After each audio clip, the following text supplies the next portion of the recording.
Welcome, beautiful soul. Tonight, you are not here to be entertained. You are here to remember, to close your eyes and walk the quiet edges of the psyche, where dreams and desire blur, where the masculine and feminine no longer battle, but begin to speak. This is a tale spun not from fantasy, but from the shadows we often silence.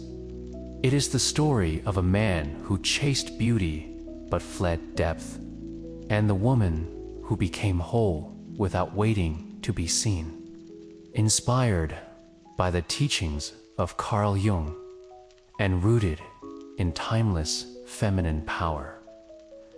This story will not give you answers. It will awaken the parts of you that already know.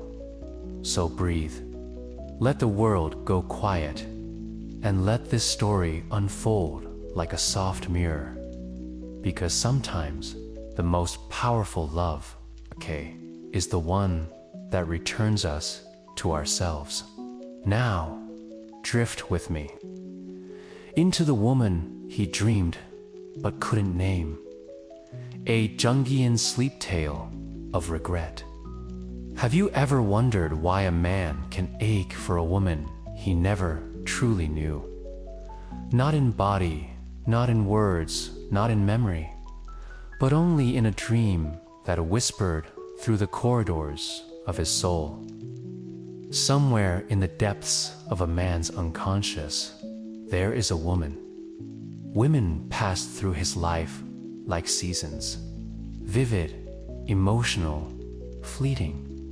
He called it love. He called it attraction. He called it fate.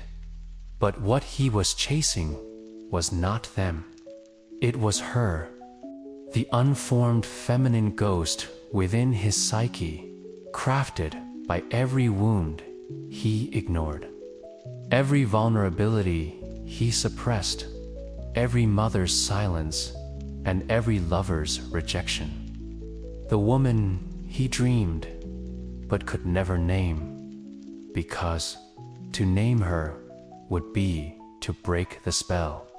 Not the one he sees across the room, not the one he dates or marries. The moment she stepped closer, revealed her imperfection, dared to love him back with real hands and a beating heart, he flinched. Because to truly love her would mean to face himself, his shadows, his fragility, his unhealed masculine wound. But the one he projects onto faces he finds familiar, onto voices that echo a half-remembered lullaby. It was about being real, and reality is what terrified him most. She is not real, not yet, but she haunts him like truth, before it has found language, not as an extension of his hunger, but as a mirror of his healing. But projection, the soul recognizing its own reflection in another, then mistaking that reflection for the person. A man projects his anima, the feminine blueprint within him, onto the woman before him. And he confuses desire with destiny into distraction. Because no woman can compete with a dream she never consented to embody. The kind that breaks the fantasy so the soul can finally be seen. And so he repeats the pattern: pursuit, possession, disillusion, withdrawal, again and again. The cycle of unclaimed psyche. into comfort. But the dream would return, night after night. A face without a name, eyes that knew too much, a voice that said nothing yet left him aching. That's what regret does to a man. She has chosen truth over fantasy, the gritty, glorious truth of becoming. She has met her own shadow, faced her own silence, broken her own illusions of needing to be needed. It whispers through shadows. She invites, she reveals. She stands, and if he cannot meet her there, she lets him go. Through memories, through women who almost remind him of her. Too fractured, too bound by the ego's brittle mask to withstand the power of a woman who was whole. And he dreams her not because he knows her, but because he has never truly known himself. He walked through the world with a hunger he didn't name. You might recognize him. He is the man who adored your silence, but ran from your voice, who saw your softness and called it sacred, then recoiled when it turned to need. He is the one who chased your mystery and cursed your reality. He did not want you. He wanted what you reflected, the lost part of himself, dressed in feminine disguise. And when you offered your truth, your full self, unmasked and unfiltered, he vanished. Not because you were too much, but because he was too little. You see, projection is seductive. Carl Jung warned that the strongest love is often not love at all. But projection is not relationship. It is a mirror made of smoke. And sooner or later, the mirror cracks. This man, the dreamer, loved her only when she remained a dream. Most women confuse this for failure. They ask, why wasn't I enough? But it was never about being enough, because she was the test. The test of whether he could rise above his projections and see her not as fantasy, but as sovereign. And he failed. He retreated, as many men do, into silence. He searches still, in books, in bars, in blurred encounters and spiritual retreats. But no woman stays long. Meanwhile, the woman he once knew, the one who dared to be real, has gone quiet, but not small. She has stepped out of the frame, refused to be his muse, his projection, his unfinished poem. And she no longer waits, because the empowered feminine does not chase what hides from depth. This story isn't about heartbreak, it's about awakening, the kind that hurts before it heals. He remembers her now in fragments, not as a woman, but as a symbol, a certain stillness in her presence, a gaze that pierced, not through skin, but through illusion. She didn't need to seduce him, she exposed him, and that was far more dangerous. Because, you see, men are not merely afraid of rejection. They are terrified of being seen, of being unraveled, of being called into the light by a woman who won't play small for their comfort. This woman, the one he dreamed but could never name, held a mirror to him so cleanly that he flinched from his own reflection. She is a bridge between the unconscious and the conscious, between the mask and the soul. The one who didn't just wear beauty, you embodied presence. Who didn't speak loudly, yet your silence roared through his spine. You offered more than affection. You offered alchemy, and he mistook that for danger. And where there is confrontation, there is choice. When a man meets a woman who carries deep feminine embodiment, she becomes a living invitation for him to cross that bridge. But crossing requires death, the death of false identity, the death of bravado, the death of the boy pretending to be a man. And in quiet moments, when the world stops spinning and the masks begin to slip, he feels her, and surrender feels like death to a man who equates love with losing. The woman with no name, no address, no timeline. The one who didn't try to hold him, but simply offered him a place to land. It doesn't scream through sleepless nights or shatter like glass. It lingers. It waits.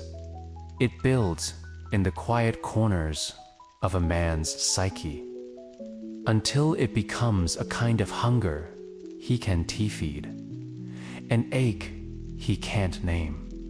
He is not just a man. He is the masculine in all of us, wrestling with vulnerability, terrified of stillness, craving depth, yet fleeing from it.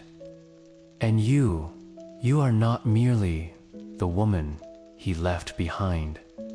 You are the vessel of the great feminine, the living embodiment of intuition, sensuality, truth. She didn't flatter his ego. She spoke to his essence, and that is what he could not handle. In the Jungian realm, the anima is not just a feminine energy. They convinced themselves she was too intense, too emotional, too spiritual, not realizing that intensity was simply depth, the depth they've never been taught to hold. And most men are not ready to die, so they retreat into the familiar. Logic without emotion, lust without intimacy, connection without commitment. You may have been that woman. You touched that part of him, the tender, long-buried ache that remembered what it meant to feel, to surrender, to be seen without defense. And he recoiled, not because you harmed him, but because you activated him. But you were not dangerous. You were divine. He was the one still tangled in danger, the danger of his own unexamined wounds, the peril of living at war with his own feminine. That is what the awakened woman does. She does not seek to provoke, but her presence is provocation to the unready. Because where there is power, there is confrontation. He had a choice to step into the inner temple of transformation. He turned away, and now he walks the earth haunted, not by you, but by what you represented. A chance, a portal, a threshold never crossed. That offer was too much for a man still ruled by his ego. Ego demands control. Anima demands surrender. So he ran. And here's the thing, no one tells you. Regret is not loud. Because the feminine he rejected is not just a woman. It is his own soul, asking to be reclaimed. This story unfolds not just in lovers, but in archetypes. And your worth is not measured by his return, but by your own remembrance. Because there comes a point when a woman no longer needs to be chosen. She becomes the one who chooses. And in that moment, the dream ends, not because it dies, but because you awaken. Long after she stopped hoping he would reach out, he still thought of her, not always in words, more often in feelings. A scent that reminded him of evenings spent in quiet conversation. He worships at the altar of what was nearly his, but never touched. And in his dreams, she returns, not angry, not pleading, but distant, poised, ethereal, always watching. Never waiting, a song that sounded like the curve of her voice, a living testament to what he couldn't hold. Not because she slipped away, but because he never opened his hands. A memory that resurfaced when he passed by the places they once existed, together but apart. Regret, for a man like him, is a silent religion. He prays not with hands, but with what-ifs. Because he knows now, the woman he dreamed but couldn't name was real. Not as a fantasy, but as a force. The Jungian shadow whispers to every man, the parts of you you deny will rule you in silence. And so it did. His fear of depth became obsession with superficiality. But it is too late. Not in time, but in alignment. Because time is not what separates two people. Energy does. And his no longer matches hers. He who once clung to ego has no place beside she who walks with soul. His inability to receive became an addiction to pursuit. The more he fled his inner feminine, the more he tried to control the outer world. But he resisted transformation. She embraced it, and that made all the difference. They become observers of the women they once tried to possess. He sees her now with new eyes, not as a conquest, but as a mystery that refused to be solved. And while he may sleep beside others, it is her voice that echoes in his silence.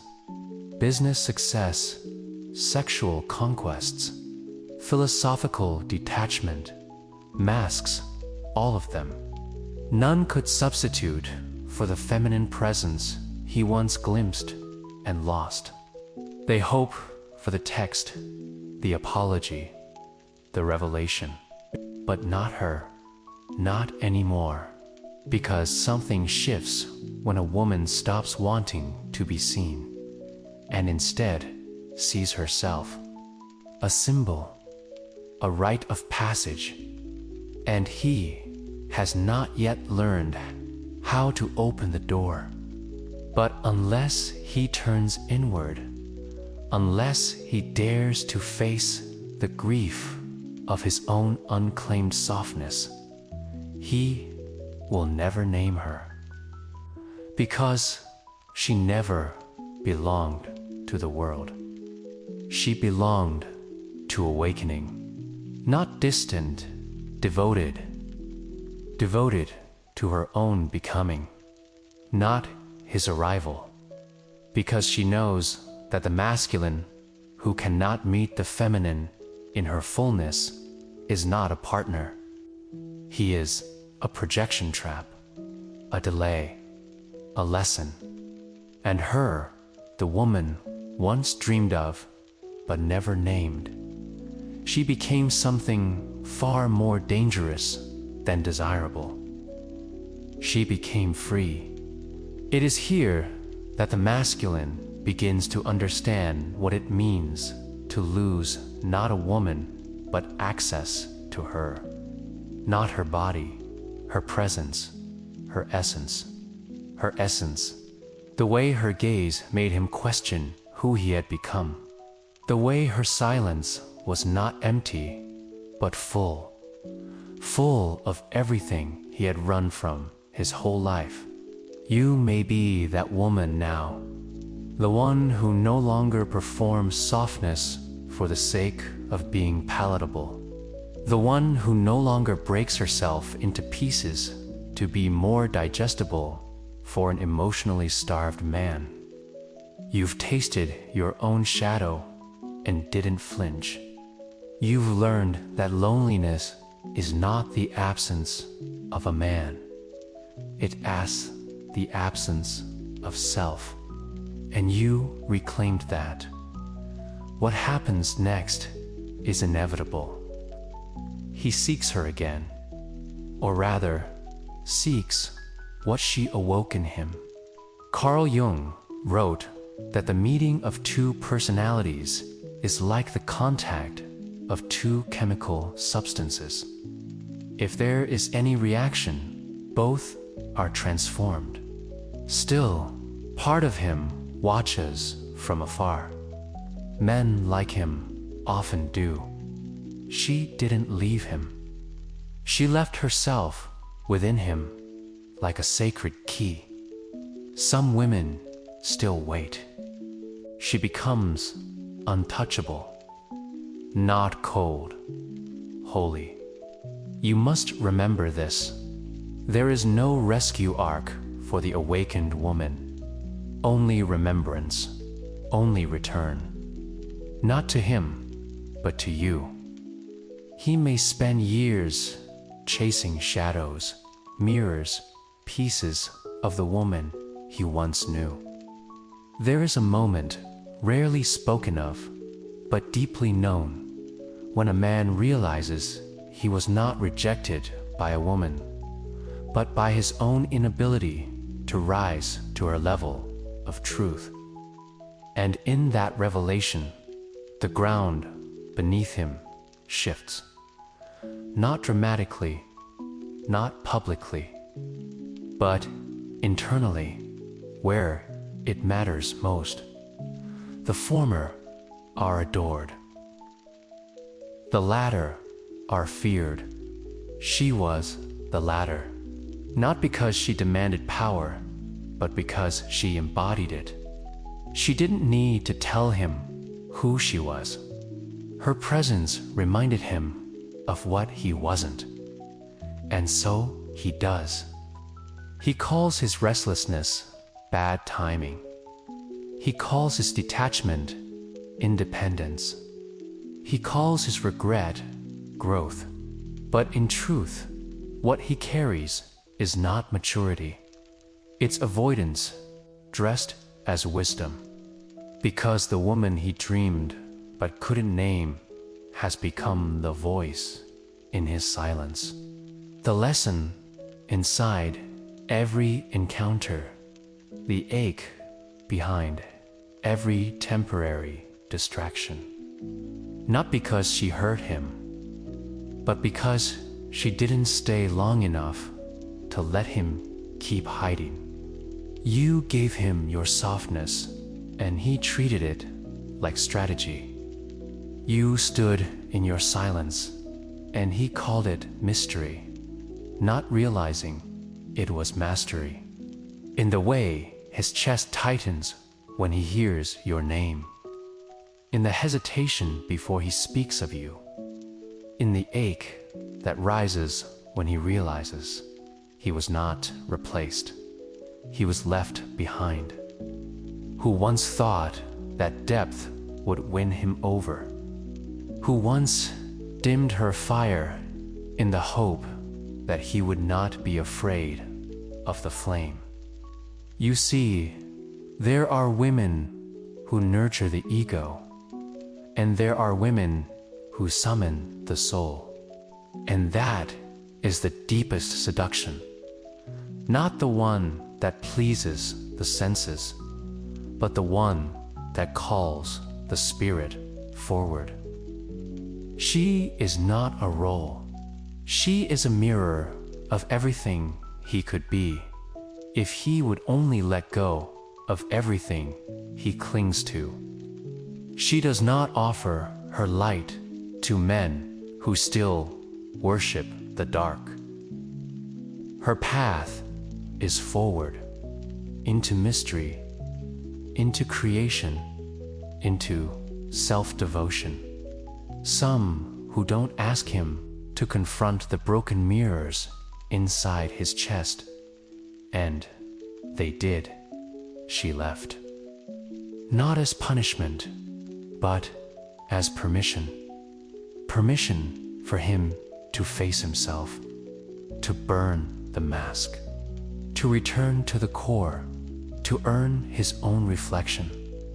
But none of them awakened the storm he once tasted in her presence, because she wasn't his lover.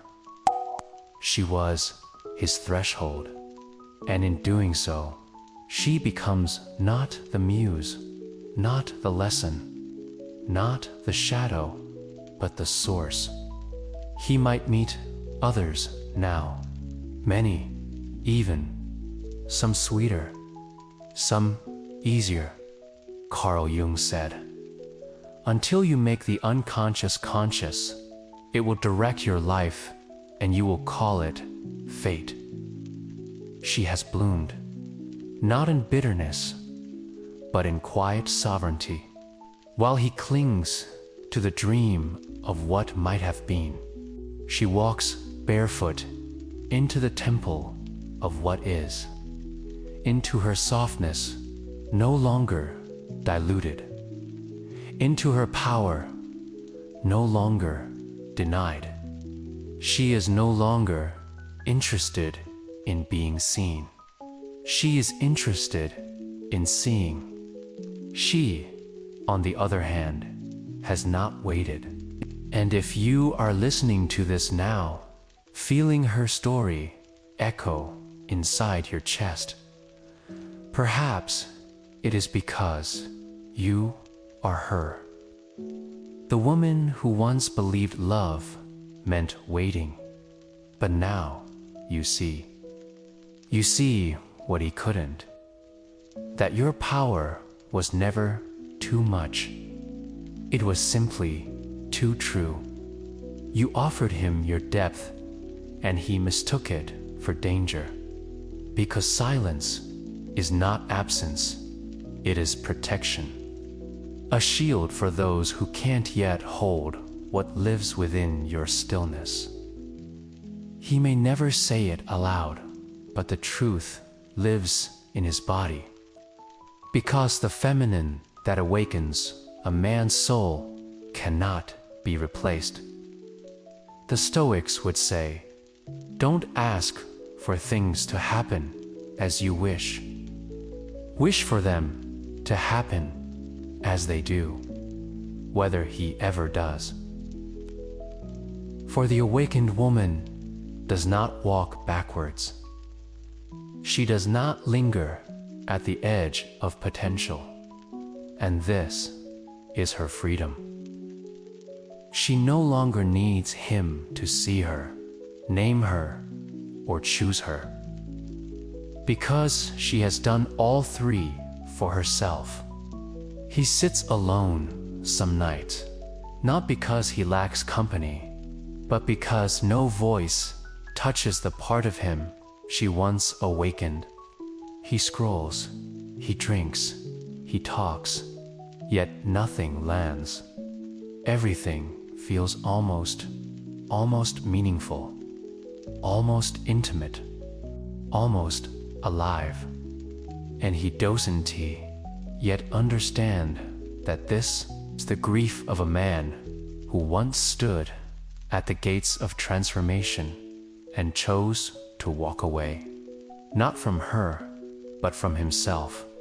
She had asked nothing of him but truth, not promises, not performance, just presence. But that, to the ego-bound masculine, is the most terrifying ask. To be present means to feel, and to feel means to surrender control. Because the feminine does not linger where her spirit is not recognized, not just through women, but through integration, through honoring the soft, the intuitive, the chaotic, the feeling. But a man who demonizes those qualities in others will never accept them in himself. And so, when he sees them in you, your emotion, your mystery, your knowing, he turns away. Not for your body, your laughter, your words, though he may recall those things too. He will remember you because of how he felt around you. That rare, jarring sense that something ancient had stirred. She learns to hold herself the way she once hoped someone else would. That someone saw him, not the persona, but the child beneath it.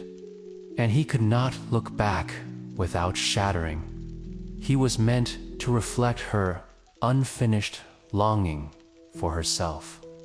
And now, she has claimed that. Not because you were wrong, but because you reminded him too much of what he hasn't yet faced.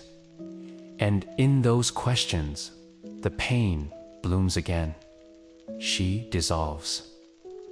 Not to punish, but to protect the sacred. But the woman he once dreamed of needed neither a conqueror nor a follower. You were not the wound. You were the salve that he pushed away, too afraid to heal. And he may go on convincing himself that he just wasn't ready, that one day someone else will come along at the right time. But the soul does not honor timing. It honors alignment, and alignment doesn't wait. She needed a man brave enough to stand still, to meet her without trying to change her, save her, decode her. But men raised to armor their emotions, to win love through performance, don't know what to do with a woman who doesn't want their masks. She wanted what he had never dared to show. The unguarded self beneath the titles, beneath the charm, beneath the clever silence. And that self was still hiding. The masculine, in fear, seeks to conquer. The masculine, in healing, seeks to understand. Her silence speaks. Her absence teaches. Her becoming is the final page, to simply witness her. But he blinked too soon, and when he opened his eyes, she was gone. Not in bitterness, but in evolution. Carl Jung taught us that the anima, the feminine soul image within every man, is the key to his psychological wholeness. You were not too intense. You were too true. And here's the paradox. He will remember you forever. So he didn't. But the woman who rises does not wait for broken men to find clarity. She writes her own story. She steps into her own depth, and when she dreams of him now, it is not with longing, it is with clarity. He was never meant to complete her. There are moments, late and unspoken, where he may wonder, what if I had stayed? What if I had softened? What if I had let her see me? Not because she left, but because he now knows. She was the door, and he never walked through it. You must know this. You were not the chapter. You were the awakening.